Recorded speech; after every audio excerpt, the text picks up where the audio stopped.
And today it's going to be the continuation of our common network protocols. So in the last class, we look at HTTP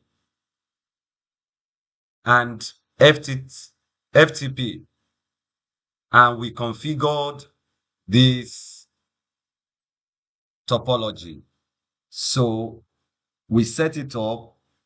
We set up our HTTP server, and we also set up our FTP server, and we could upload file to the FTP server and also download file from the FTP server. Tonight, we are going to be working with DNS and connecting DNS with our web server, HTTP server. So let's dive into today's class.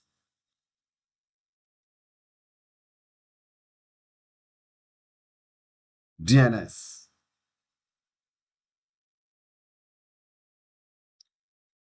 So what is DNS? Domain Name System. DNS is Domain Name System. What I will tell us is, anytime you hear DNS, the first thing you should correlate it with is your phone. Your phone, you have numerous numbers stored on your phone book, but you cannot remember all of the numbers. So you save those numbers with names of the individuals. You could have Shegun May 1. Another Shegun will come. You say Shegun IPNS. You can say Shegun Church. Shegun, So the same way our phone books helps us to store phone numbers in names is the same way DNS helps us to map IP addresses to domain names. So what is DNS? It's a hierarchical decentralized naming system for computers, services, or other resources connected to the internet or a private network. What does it do? Or what is the function of DNS? It translates human readable domain names like www.example.com into machine readable IP address. So we are saying that when we have a server set up in one place, we call it DNS server. And on this DNS server, we have different domain names: www.google.com, www.yahoo.com. Meanwhile, these domain names are mapped to a specific IP address. If it is sitting within your LAN, it could be a private IP. But if it is sitting on the public internet, it's going to be a public IP. So basically, DNS translates human readable domain names or URLs into machine readable IP addresses. What are the components of DNS? The first thing is domain name, a readable name that is easier for users to remember, such as google.com. So for instance, I was talking about our phone book at the beginning. When you see a number that is calling you for the first time, you don't know the person who owns the number, you pick it. The person tells you, oh, my name is Dayo from Amazon. Another person calls you. If you do not store that number with a name, it's possible for you to conflict the number with another number. Maybe your phone is going to contain over 2,000 numbers. Now, it becomes difficult for you to be able to differentiate or distinguish between one number from the other. So what you do is to map a name to every number that calls you. So the first thing in the component of DNS is the domain name, a readable name that is easier for users, easier for you and I, easier for layman to remember. Then the second thing is the IP address, a numerical label assigned to each device on a network, such as 172.217.18.174. Now, this IP address is what will be mapped to the domain name. So this IP address is what will be mapped to the domain name, and it becomes registered to that domain name or that URL, and it's easily accessible on the global internet. DNS server. So we are talking about DNS now. So there is a part of remember we said the first thing is the domain name. The second thing is the IP address. But where will this domain name and the IP address, where will they be sitting? They will be sitting on the DNS server. So the domain name and the IP address will be sitting on the DNS server. We're going to configure it tonight. And for those of us that are going to be in the DevOps class or cloud class, you're going to see how we can configure it on AWS. Set up a domain name on a DNS server on Linux web server on the internet, and you and anybody can reach that DNS server anywhere in the world. So DNS server, DNS resolver. So there is a resolver that when you send the URL on your Google Chrome or any web browser that you are using, there is a DNS resolver that is going to resolve the domain name to the IP address. But this is actually happening at the background. You don't know what is happening there. So it's just like when you type a name on your phone, Shegun, and you do send to call, maybe to place a call. Your phone is going to go and search for the phone number of Shegun inside your phone and dial that number. It's actually not calling the name. It's not calling Shegun. It's actually calling the phone number, because it is that phone number that your mobile network, MTN, Glo, identifies. can react to. Is someone asking question, please? No, I'm just saying that.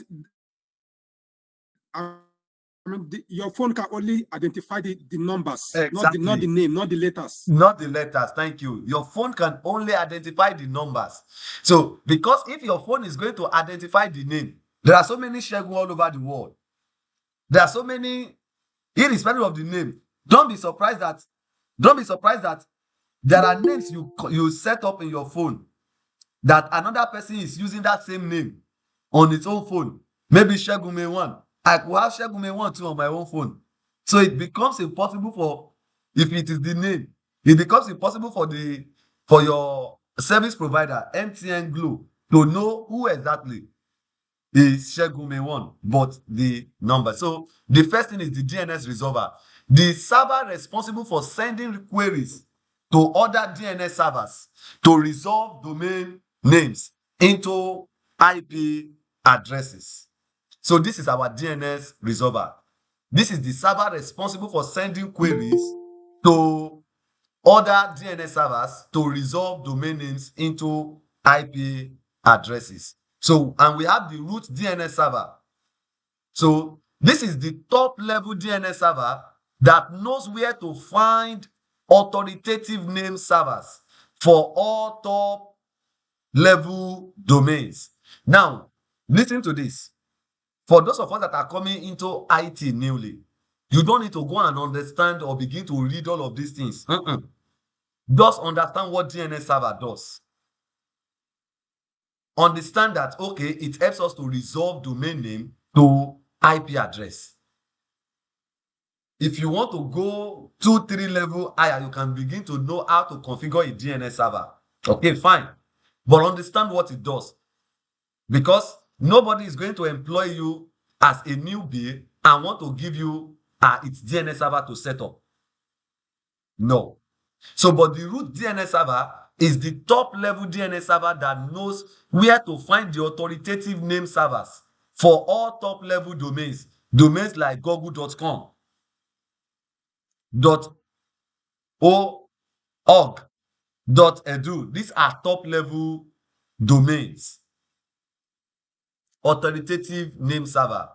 This authoritative name server stores the DNS records for specific domain names and can resolve queries for that domain. So this authoritative, this is the one that are storing specific domain names like google.com, Nigeria television.org, LASU or Lagos State University.edu, these are top levels. So then we now have DNS record. You are going to see this when we start configuration. The A record maps a domain name to an IP address, but A record here is IPv4. A record is for IPv4. So it maps a domain name to an IP address. But we have A record, that is A in 4 places. This one maps a domain name to an IP address, but in this case, IPv6. So because you could go for an interview and they say, what is the differences between A record and A record?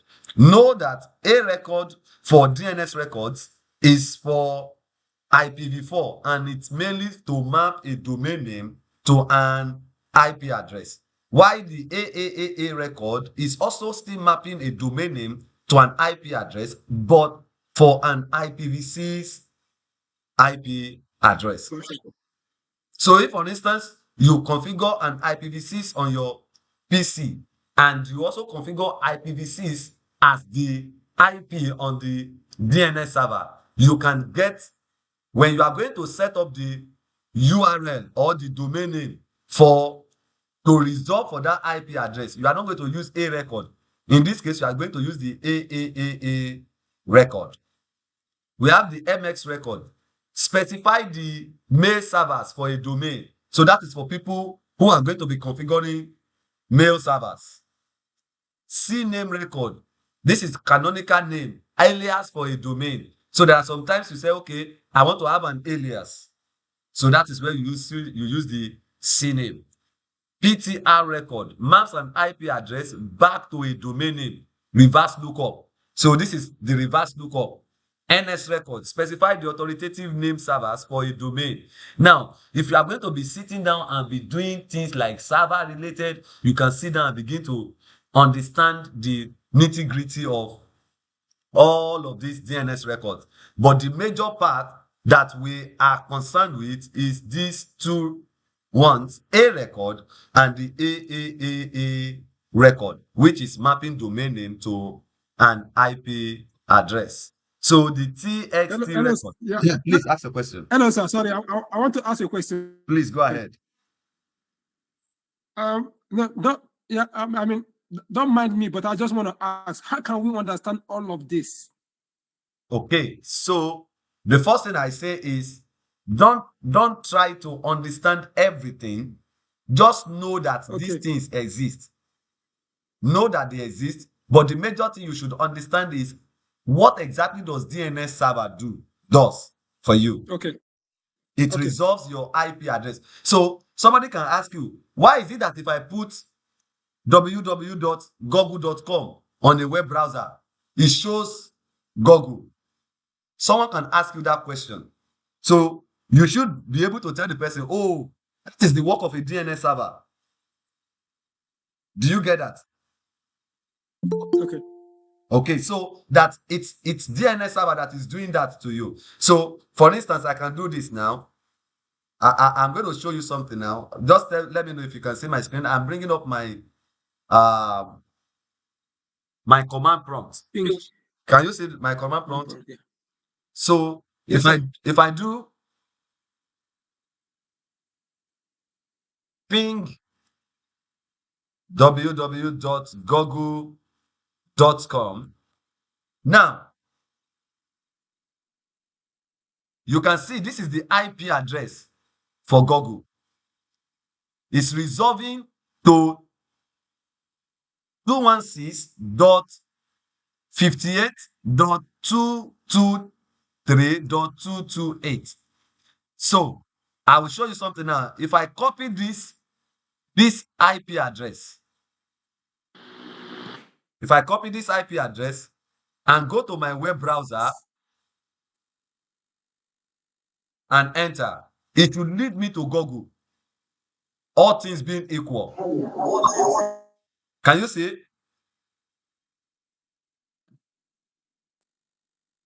Yes. Now, Interesting. it's interesting. It's showing us Google now. It's resolved that IP to Google. Google. Now, but you know this. You know that if I ping, you don't, not everybody understand how these things work. People in the office doesn't know. All people want to do is they want to go to Google.com.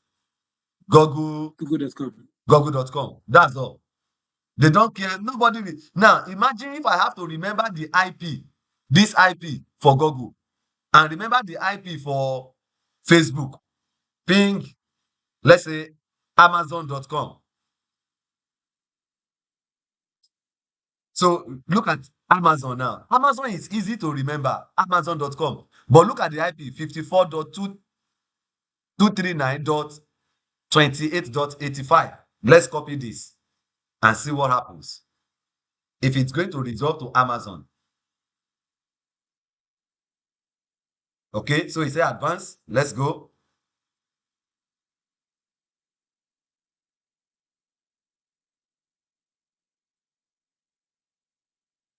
So now, if I go and type, while this is still loading, let's go and type Amazon.com. www.amazon.com.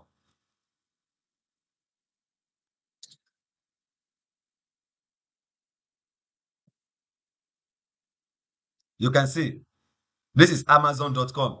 Okay, so let's ping the full IP and possibly get let's ping the full domain name rather.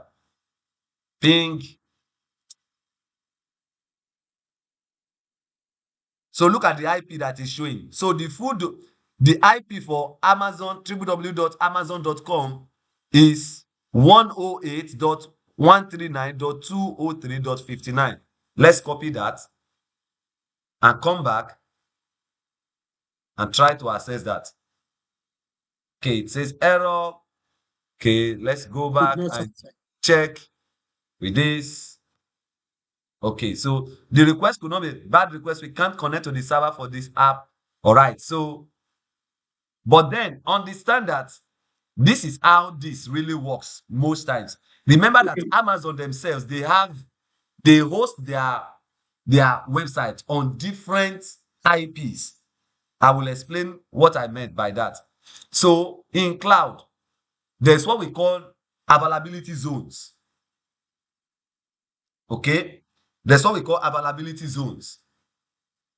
So the availability zone helps you to have your website host in different regions, but then will be with different public IP addresses, so that if one region goes down, the other regions are still up and running, and you can have your service still up without any issue. So that is why you cannot have one IP allocated to the Amazon website.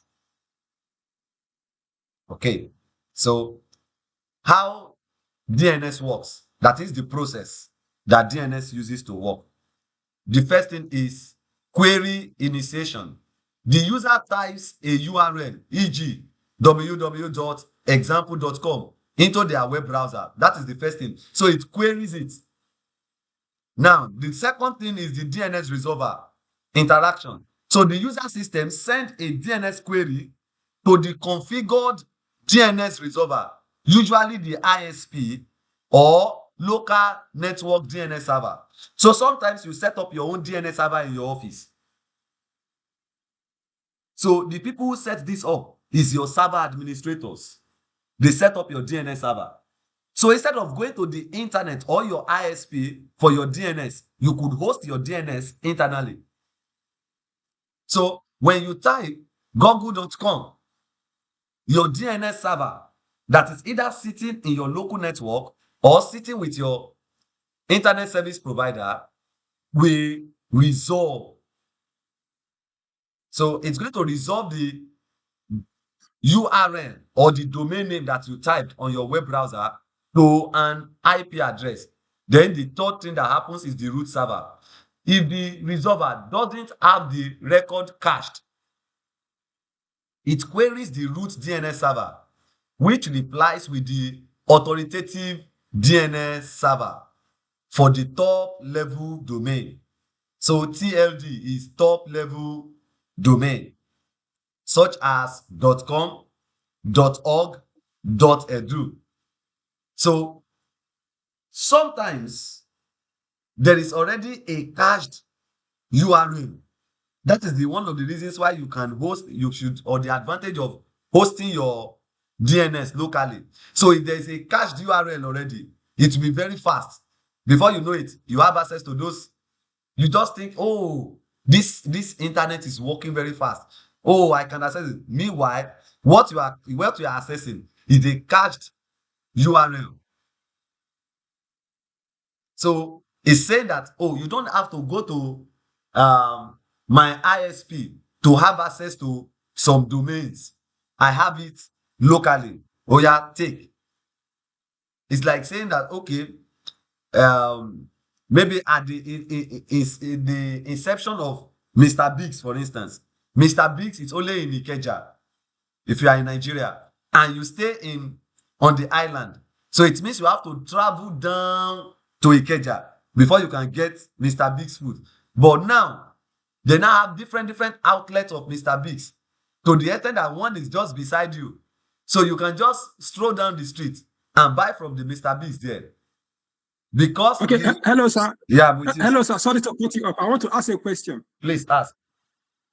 Yeah, please. I want to know why should I need a DLS server when I can use when I can use the DLS server of my internet service provider? Why should I need to set up my own? Okay, fantastic. So you need to set up your own. For number one, it will help you to quickly resolve domain names locally.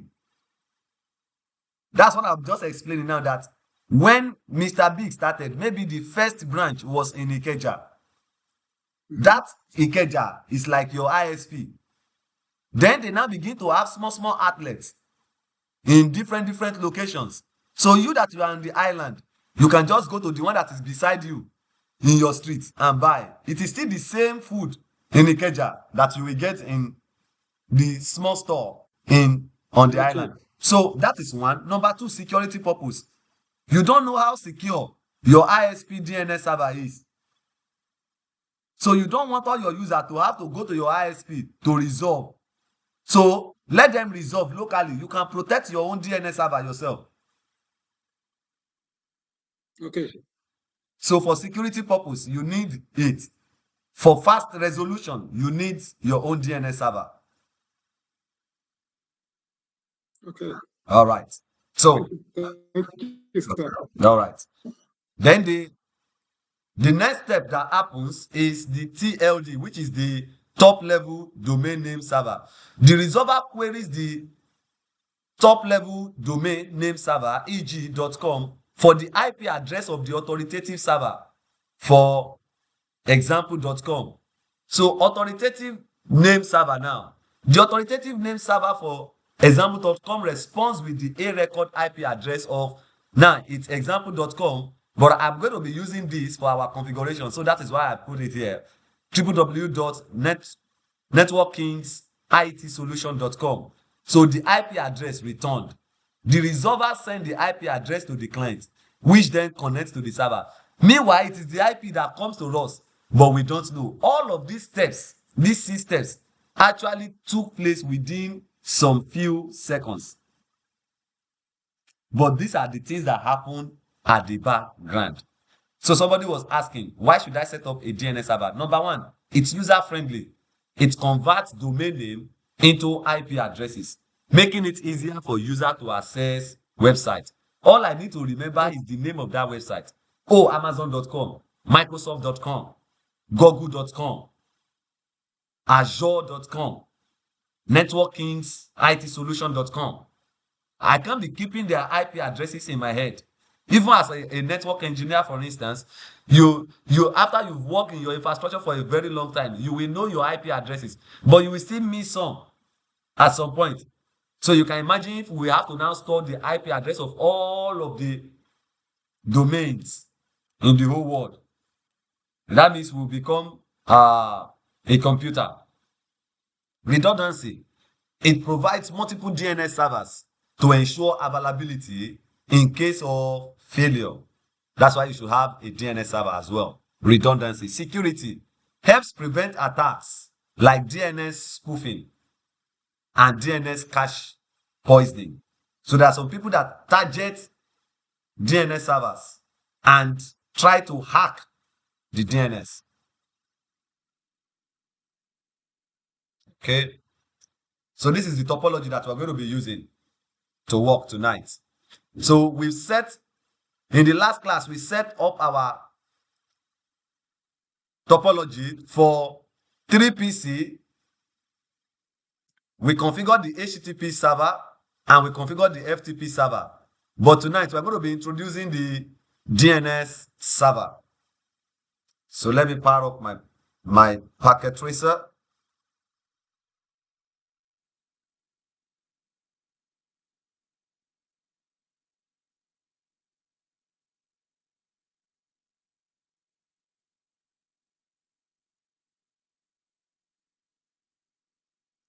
So tonight, we're going to configure the DNS server and to communicate with the HTTP server, because it is the HTTP server that is going to be talking to the DNS server, and we'll be resolving the IP address.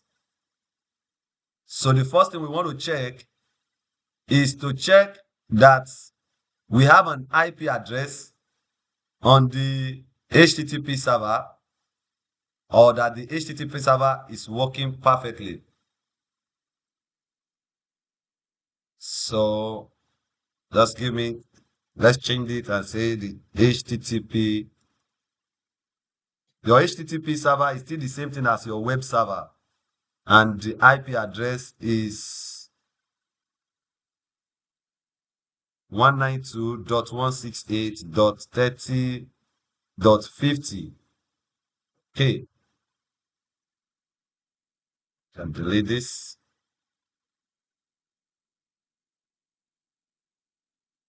So let's see the IP on this PC. We have .11, 192.168.30.11, and the gateway is 30.1. So we are good. And I can presume that it's going to be connected to port 11 here. Fantastic. Fast Ethernet 0/11. So for easy recognition. So now let's check our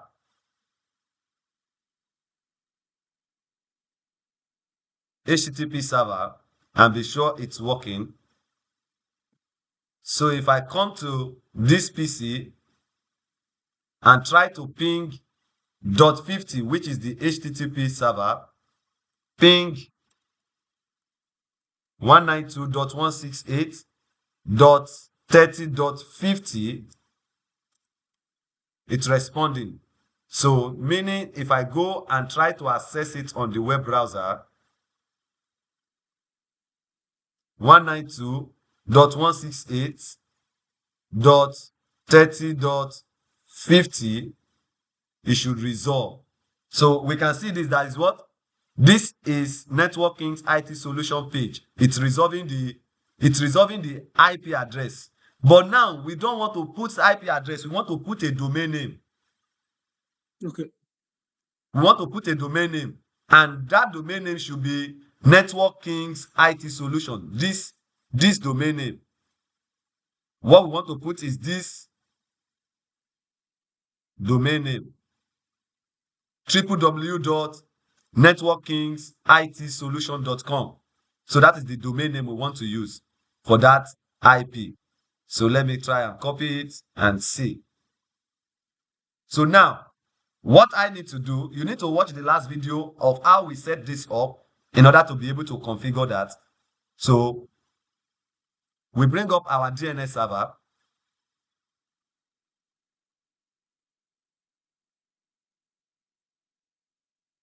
Get it connected. Let's say port 2. So what cable did you use just now? What cable? Okay, I'm going to show you DNS server, and it's 192.168.30. Let's make it 51. So the cable I use is our copper straight through cable. Okay. Okay, copper straight through cable. Meanwhile, once you pick this automatically, it's going to pick the right cable for you. This one that looks like a fire alarm. It will keep pick the correct cable for you automatically. Okay. All right. So now I want to configure my DNS server. So the first thing I need to set up here is the IP address of the DNS server. And I've said it should be 192.168.30.51. And the gateway is the router 192.168.30.51.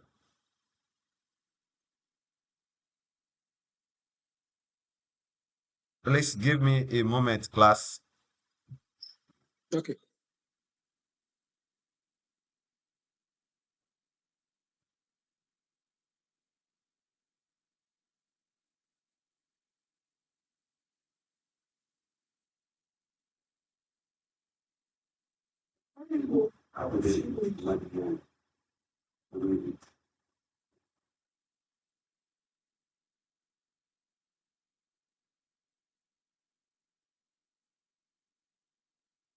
All right, I'm back. Apologies, I needed to quickly attend to someone. Okay, so No problem. yeah.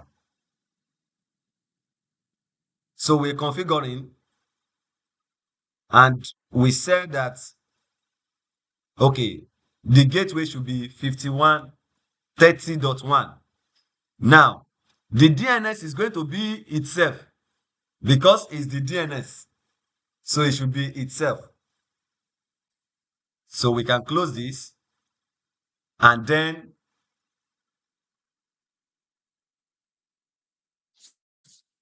okay, good. Services. We come to services. This is where your configuration really is. Come to services, and what we want to configure is DNS. So this is it now. If you look at it, you will see a record. Remember when we were explaining the components of DNS? A record, A record, C name, NS record, SOA, so many things. But we are configuring IPv4, so we are going to use A record. Assuming we are configuring IPv6, we are going to use the AAA record. But we are configuring IPv4, so A record. What is the URL that we want to use? www.networkingssolutions.com. So let me copy it so that, okay. So what do I need to do? I need to put it on. That's the first thing. And then add it. He said invalid IP. We did not put IP address, so we need to put IP address. What do we want to map the URL name to? We want to map it to the IP address of this DNS server. So that is 192.168.30.51. So add, you will see it's already shown here. So you can see www.networkkingsitsolution.com, the A record and the IP address is here. Ensure it is on. Then we can close this and come back to our HTTP server. On this HTTP server, we need to configure the IP address so that it uses the DNS. So the gateway is 192.168.30.1, but the DNS server is going to be 192.168.30.51. Okay. So with this,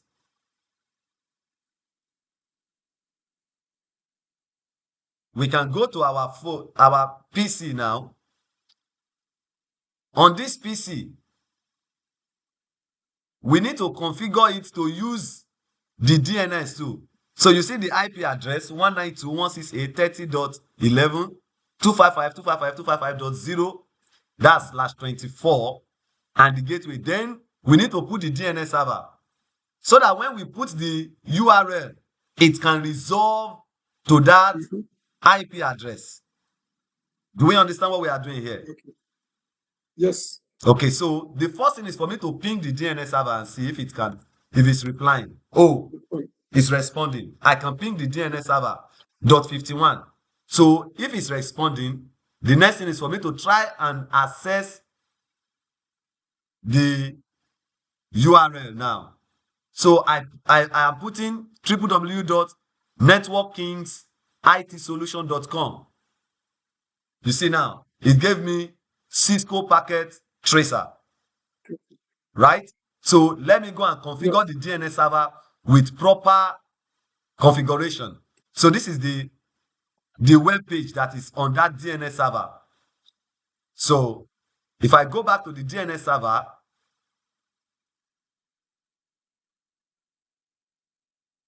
and I have just give a moment. Okay.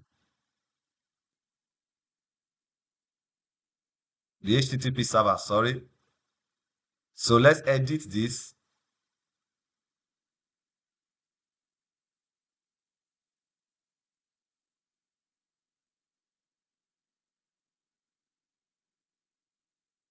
So the HTTP. Okay.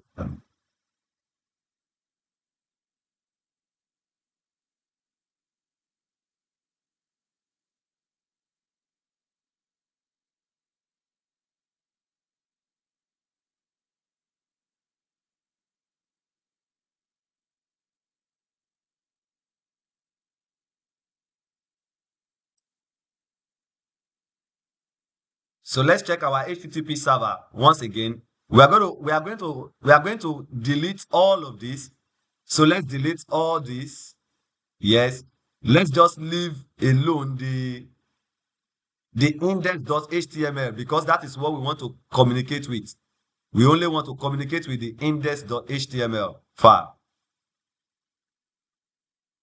So we don't need the image. Yeah.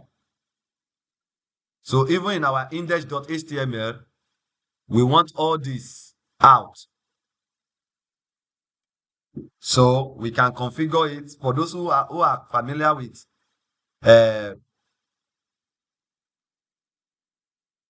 so we can say welcome to Network Kings IT Solution website.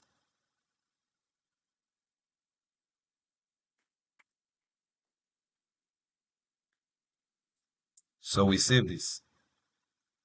Yeah. Now,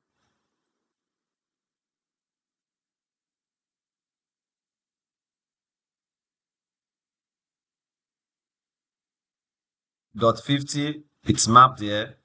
That's the so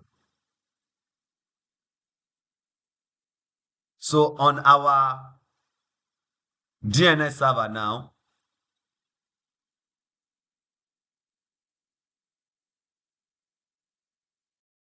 let's map it to .50. and see.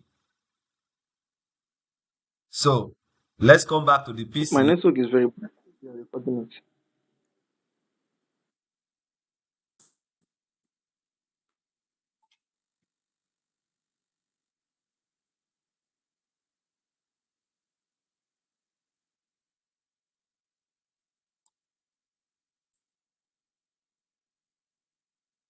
So let's try to ping one more time. So we can ping 50.1,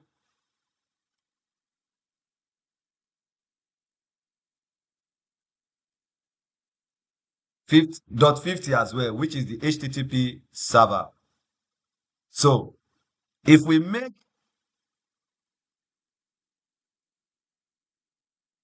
the DNS server to be .50, which is the HTTP server, but on our DNS server. So I'm going to explain. Just bear with me. I'm going to explain what we've done now.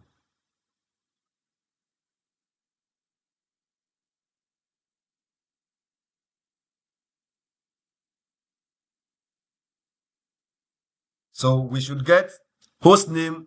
It can resolve the host name, networking, IT solution.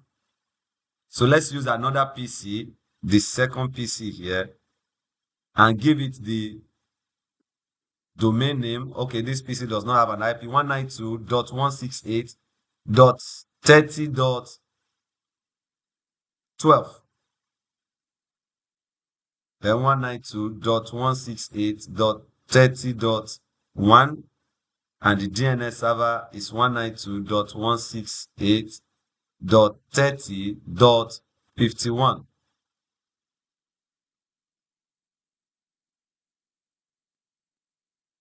So we ping 192.168.30.50, which is the HTTP server, then .51, which is the DNS server. And the DNS server is to resolve this. So this already have 51, which is the DNS server, and this is the .50 sitting on our HTTP server. And what is the service that this is running? It's running the welcome to Networking's IT solution website. Okay. And the next thing is to check our DNS server. Is it up? Yes. Networking's IT solution and the IP address. So what it should show us, it should map this to. So let's save this. Okay. On our PC now, we can still reach it, and 51 or 50. Yes, we can. So let's try to browse it now. Let's use the web browser. Can you see this now? So welcome to Networking's IT solution website. Now, this is sitting on the web browser here. Welcome to Networking's IT solution. But this web browser does not have the capacity to translate the IP address to, so we created a DNS server. The DNS server now is what is translating the IP address of the HTTP server to this domain name, Networking's IT solution. So either you use the IP address or you use the domain name. So if I put 192.168.30.50, right? It's still going to give me the same result.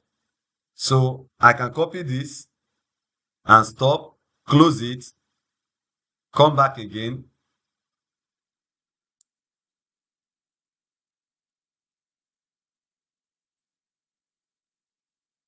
So use the IP address. It still gives me the same result. But we can't be keeping and be storing IP addresses on our head.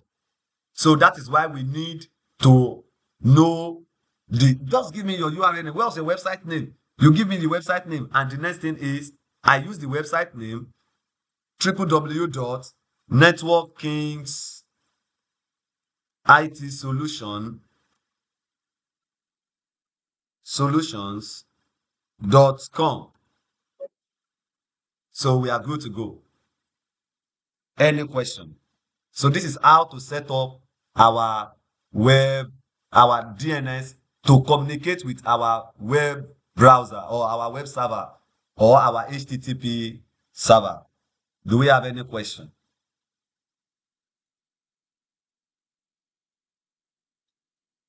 Remember, we said that we are going to look at how these whole protocols work hand in hand. How do they talk to one another?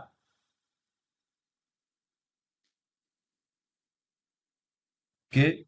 Do we have any question? I'm trying to go through chats now to see, so you can drop your messages. Okay. Someone say you explain it well, sir. Nice job. Thank you. Okay, good. You're welcome, sir. Do we have any question, please?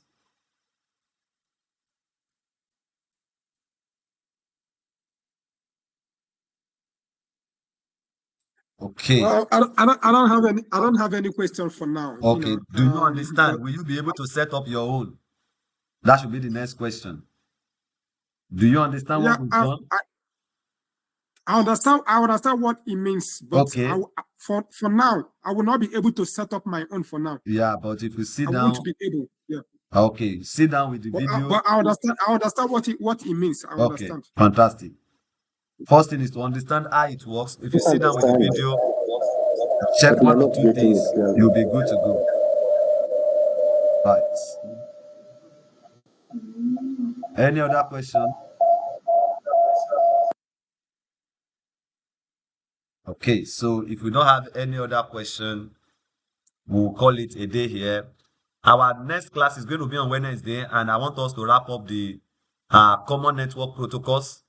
So we're going to wrap up that by Wednesday, and then all assignments, we're going to go through them together by Friday. We're going to have we might not have to record the Friday on. We just look at all the assignment that has been done and more like a revision or a correction of those assignments. And we'll wrap up this topic and move to the next topic. So thank you everyone for coming to class today. Do have a wonderful night's rest. Thank you, sir. Thank you. Right. Welcome. Thank you, sir. Welcome.